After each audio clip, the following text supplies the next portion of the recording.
오늘 하나님의 말씀은 새 사람을 입으라. 이걸로 에베소서 4장 22절로 24절 말씀입니다.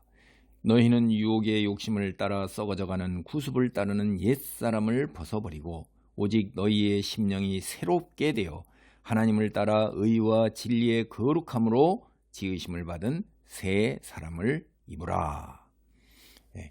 이제 한 해를 마무리합니다.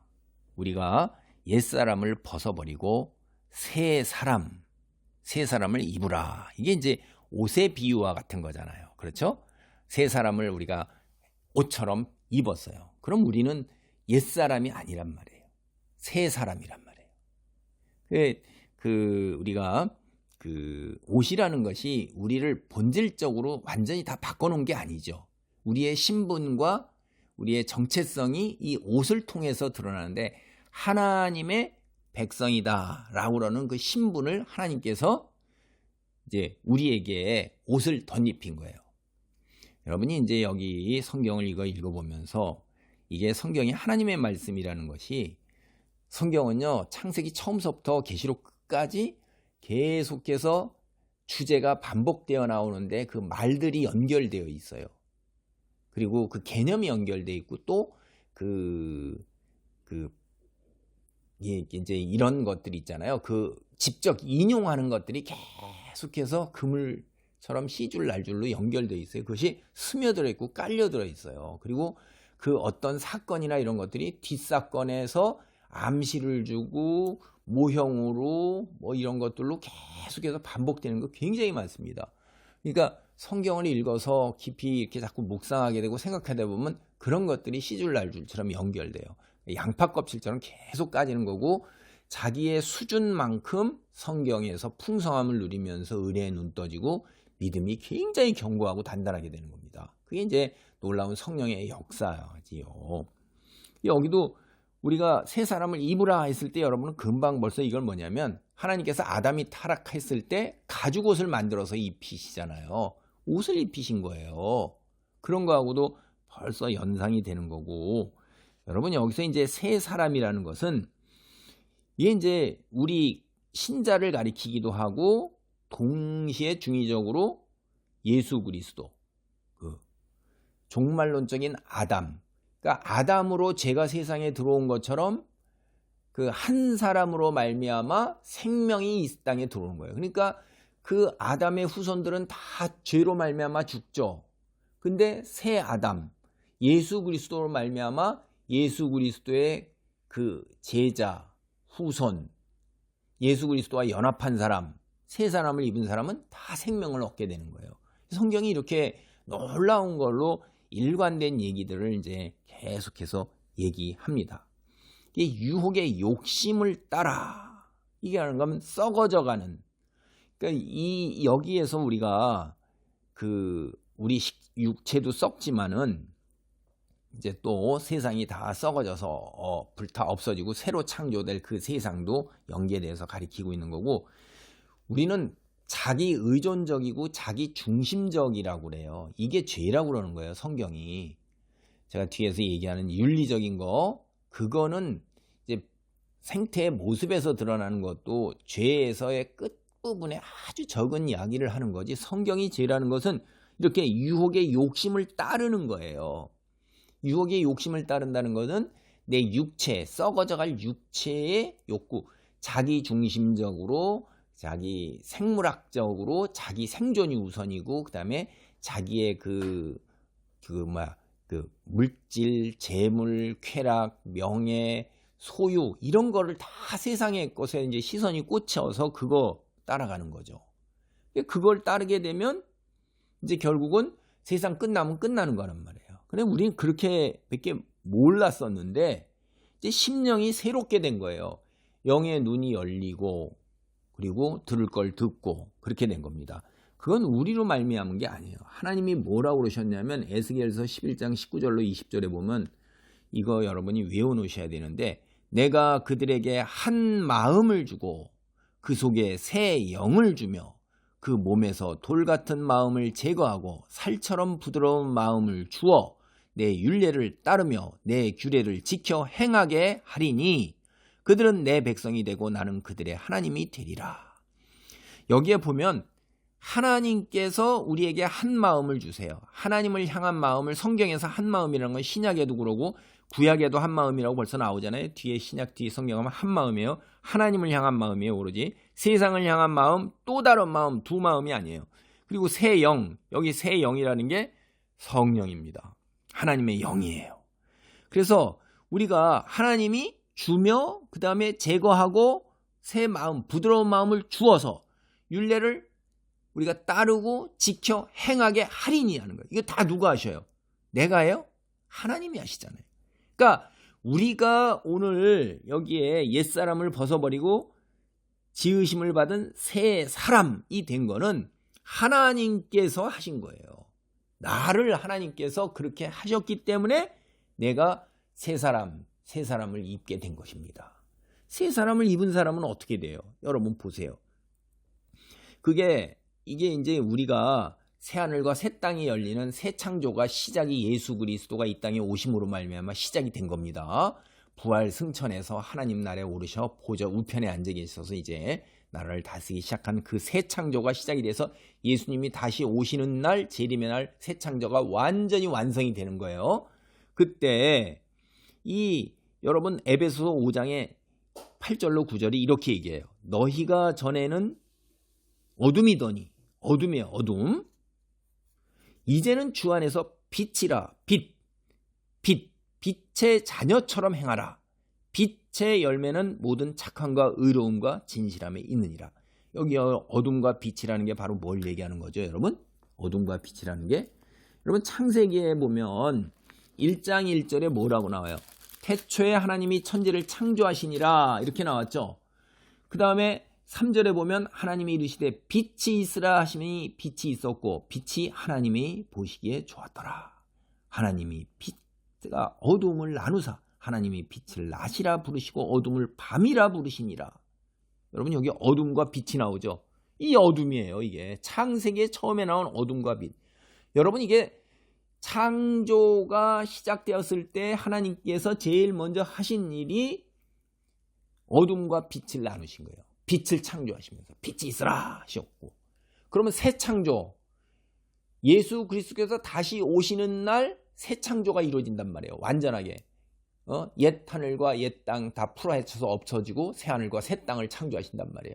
이게 이 낱말이나 이런 것들이 성경에 나오는 것들이 이렇게 연결이 되어 있는 거예요. 이게 어둠과 빛 사이의 대조, 이게 옛 창조의 첫 창조 때 어둠과 어둠 속을 비치는 빛의 대조가 이렇게 나온 겁니다. 그래서 바울이 뒤에 또 나아가 보면 고린도후서 4장 6절에 어두운데 빛이 비치리라. 이게 이제 성경에 빛은 어마어마하게 많이 나오죠. 이게 생명이고 이런데 바울이 신앙이 어둠이에요. 그리고 새 창조의 빛 속으로 들어온 자들에게 적용시키는 거예요. 그래서 우리가 이게 엄청난 거죠. 그래서 어둠과 빛의 동일한 대조가 이어서 이제 다 계속해서 에베소 5장 11, 14절에도 계속 나옵니다.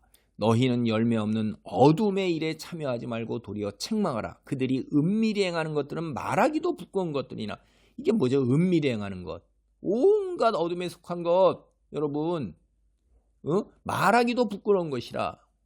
여러분이 생각하는 모든 것들 다 이게 입으로 드러내고 알려지면은 안 되는 것들이에요. 그러나 책망받는 모든 것은 이런 것들 다 어떻게 돼요? 빛으로 말미암아 드러나나니 드러나는 것마다 빛이니라. 그러므로 이르시기를 잠자는 자여 깨어서 죽은 자들 가운데서 일어나라. 그리스도께서 너에게 비추이시리라 하셨느니라. 세상은 다 어둠의 일 속에 있는 거예요. 세상에서 벌어진 일이 다 어둠의 일이에요. 뭐죠? 이 땅에서 먹고 살고 누리고 이 땅에 왕국을 건설하는 것 다 육체의 본능을 따라가는 것 뿐이에요. 영적인 일이 아니에요. 성령이 행하시는 성령의 소망하는 일을 따라가는 게 아닙니다. 빛의 열매가 아니래요. 다 어둠이란 말이에요. 그들은. 응? 그 어둠. 그래서 우리가 이제 자꾸 기독교를 윤리적인 얘기로 하고 도덕적 종교로 전락시키는 설교를 하고 그러는 건 잘못된 겁니다. 우리가 하나님의 백성이기 때문에 영적 진리를 깨닫게 되면 빛으로 살아가는 건데, 하나님의 그 아들로서, 자녀로서, 백성으로서 세상과 거룩한 어둠에서 나와, 어둠이 다 이 세상에다 맞추는데, 우리는 세상의 것이 아닌 이 새 창조의 나라, 미래에 있을 예수께서 오실 나라, 그 나라의 백성에 합당하게 사는 거예요. 그래서 세상 사람들은 이 어둠에, 지금 세상의 것에 초점을 맞춰서 그걸 추구하려고 살아가지만, 우리는 그거와 구별되게, 이게 거룩한 겁니다. 구별되게 미래의 시간에 초점을 두고 미래의 하나님의 백성으로, 아들로서 영광을 누리게 살 것에 초점을 맞추고 살아간단 말이에요. 그러니까 이게 가치관 자체가 다른 거예요. 그렇게 되면 윤리적인 건 당연히 따라오는 것입니다. 우리는 썩지 아니할 새 창조, 지금 현재 여기는 다 썩어 없어질 거예요. 그거를 갖다가 우리가 추구하고 그걸 우리가 간절히 소망하는 거예요. 그러니까 우리가 이제 여기 보면 어떻게 되냐면, 그렇게 되면 당연히 에베소서 4장 25절 30절 나오잖아요. 거짓, 분노, 도둑질, 더러운 말, 모든 악독과 노함과 분냄과 떠드는 것과 비방하는 것, 이런 것들 다 세상에 속해서 썩어 없어질 것들이에요. 사랑, 은혜, 그 다음에 배려, 이해, 이런 것들, 그러니까 사랑, 기본적으로 다 사랑 안에 있는 것들, 이런 거하고 거리가 멀잖아요. 우리가 남을 사랑하고 배려하고 이해하면 내 것을 주잖아요. 근데 이 사람들이 이게 다 뭐냐면, 자기 중심적으로, 생물학적으로 육체의 본능을 따라서 자기 것을 채우려고 하기 때문에 이런 일들이 벌어지는 거란 말이에요. 무리짓고 수단 방법 안 가리고 자기 것 채우고, 법 위에, 자기가 곧 법 위에, 나는 괜찮아요. 근데 너가 그런 행위를 하면 안 돼. 내가 거짓하고, 내가 화를 내면 안 되고, 내가 도둑질하면 안 되고, 내 입으로 더러운 말 하면 안 돼. 나는 더러운 말 해도 돼. 나는 무리짓고 노하고 분내고 떠들고 너를 막 비방해도 돼. 내 잣대를 들이밀어도 되는 거야. 왜? 나는 내가 뭐예요? 자기 의존적이고 자기 중심적이야. 너하고 다른 거야. 나는 너희들 위에 있는 거야. 내가 어찌 너희들하고 똑같아.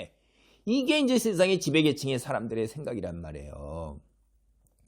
그래서 이런 것들을 당연히 피하게 되죠. 이건 육체의 소욕을 따르는 거니까. 우린 육체의 소욕을 따르지 않아요. 육체는 썩어 없어 있잖아요. 하나님께서 나중에 우리를 어떻게 해요? 영적 존재에서 부활시켜서 썩지 아니할 육체로 덧입혀진 새 육체가 있는데, 왜 지금 썩어질 육체의 욕망을 따라가냔 말이에요. 그래서 우리가 이런 윤리적 행위를 하는 동기의 기초가, 우리가 새 창조의 부활한 생명을 지닌 자, 우리가 새 창조에 참여하는 하나님의 백성으로 살아가기 시작했다는 것, 그게 있는 거예요. 그래서 우리가 이런 윤리적 명령을 갖다 이루고 하나님 말씀대로 이제 어떻게 해요? 거룩한 삶을 살 수 있는 것, 미래 새 창조에다가 소망을 두고 살 수 있는 게, 그런 능력이 있는 거예요. 하나님께서 그렇게 하신다고 에스겔서에서도 그렇게 하셨죠. 그래서 이 아우구스티누스 같은 분이 어떻게 일하냐면, 당신이 명하는 대로 행할 은혜를 제게 베푸시고 당신이 원하는 것을 행하도록 제게 명하소서. 능력이 하나님께부터 온다는 거예요. 존 칼빈도 뭐라 그러냐면, 하나님은 자신이 바울의 입을 통해 말씀하는 것을 내적으로 성취하신다. 하나님께서 지금 바울이 우리 보고 이렇게 살아라, 옛사람을 버리고 새 사람을 입으라, 그렇게 하셨잖아요. 그걸 하나님께서 성취하신다는 거예요. 여러분, 우리는 때로 실패합니다. 실패할 수밖에 없어요. 왜? 이 옷을 입혀주신 것이지 내 몸 자체가 새 창조로 완전히 성취된 날 불변에 썩지 아니할 육체로 입혀지지 아직 않았기 때문에, 이게 썩을 육체이기 때문에 그런 거예요. 그게 자꾸 작동을 하잖아요. 그리고 그걸 틈타고 들어온단 말이에요. 그래도 하나님께서 그걸 옷으로 우리를 덮으세요. 안 보신다고 선언하는 거예요. 법정에서 무죄 선언하는 것처럼. 그러니까 우리가 이 경건지 못한 세상의 그 지배적 경향, 이 사조, 풍조, 그리고 마귀의 영향력 아래 우리는 있어요. 분명히. 그리고 죄의 본성에 따라 행동하는 포로로 우리가 잡혀 있어요. 그렇지만 이것을 성령의 역사로 우리가 극복해 나가고, 그걸 뚫고 나갈 수 있게 하신다 하나님이 말씀하셨어요. 죽어있는 사람은 못합니다. 그래서 부활 생명과 새 창조를 우리는 경험하기 시작한 거예요. 말씀으로 이미 먹고 그거를 바라보고 소망을 갖고 있잖아요. 우리는 하나님께 순종할 능력을 갖고 있습니다. 하나님이 순종할 힘을 주신다는 것을 우리는 알기 때문에 이 아는 것 때문에 우리가 무력한 상태에 빠지거나 좌절하거나 낙담하지 않아요. 오히려 하나님이 행하시는 대로 내가 오늘은 실패했지만 내일은 또 한 걸음 더 나아가는 겁니다. 그럴 하나님 이런 방향을 설정하고 행할 힘이 그리고 욕구가 솟아 나오는 거예요. 그래서 바울은 하나님의 은혜를 직접 경험하는 걸 통해서 이런 공식, 이런 과정을 알고 있는 것입니다. 똑같은 개념을 그래서 우리에게 이야기하고 계시는 겁니다. 우리는 순종할 능력을 갖고 있어요. 하나님 말씀에 순종할 능력을 갖고 있는 자들입니다. 성령이 우리를 도우십니다. 하나님 명령을 따르게 나는 의지와 선택과 결단이 언제나 있는 이런 2025년 새해가 되시를 바라고 2024년에 한 해를 마무리하면서 우리가 옛사람의 구습을 얼마나 자꾸 벗어내려고 선택과 결단을 했는지를 생각해 보시면서 조용한 한 해를 마무리하시기 바랍니다. 아멘. 할렐루야. 하나님 감사합니다.